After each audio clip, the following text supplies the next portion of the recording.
Ons is besig met 'n lekker interessante reeks wat gaan oor die skoonheid van goed en ons gesels hierdie Sondag het ons gesels oor die skoonheid van lig.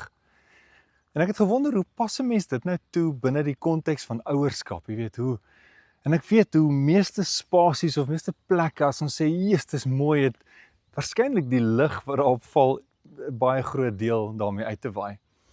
So, hoe is ons ouerskapspasie 'n mooi spasie as gevolg van die lig wat daarop val?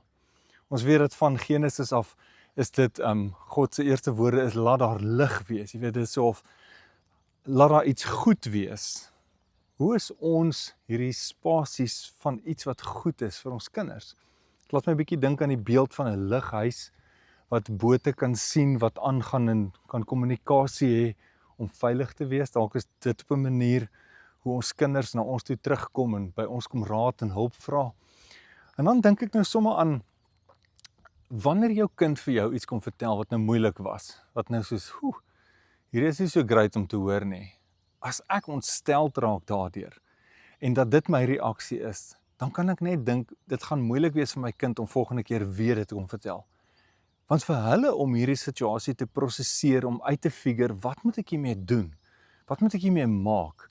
Nou moet ek my eie onsekerheid en my ouers se ontsteltenis vashou. Dis net baie werk. Ek gaan dit volgende keer vermy.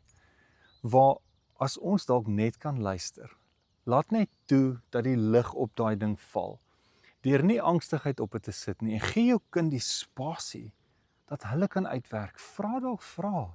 Wat dink jy moet jy volgende doen? Dink jy daar's nog iemand met wie mens moet praat?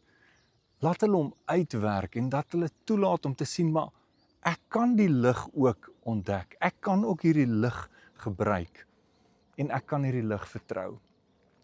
En dan soms weet ek, beland ons in situasies en ons kinders beland in situasies waar dit regtig donker is en ons weet regtig nie wat die pad vorentoe is nie en dan is daai lig dalk dood eenvoudig gebed. Om net te sê, Here, ek het net nie, daar's net nie genoeg lig om hierdie ding uit te figure nie en daarom bring ons dit na U toe want U is die lig.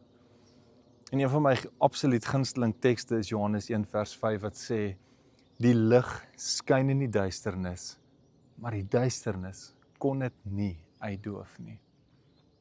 Kom ek bid vir julle daarvoor.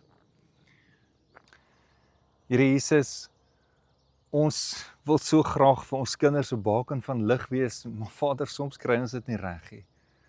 Ek vra help vir ons asseblief om deurdat U lig sommer net op ons skyn. En mag U lig deur ons 'n kanaal wees wat ook by ons kinders uitkom en vice versa. Ons loof U vir U lig. Amen.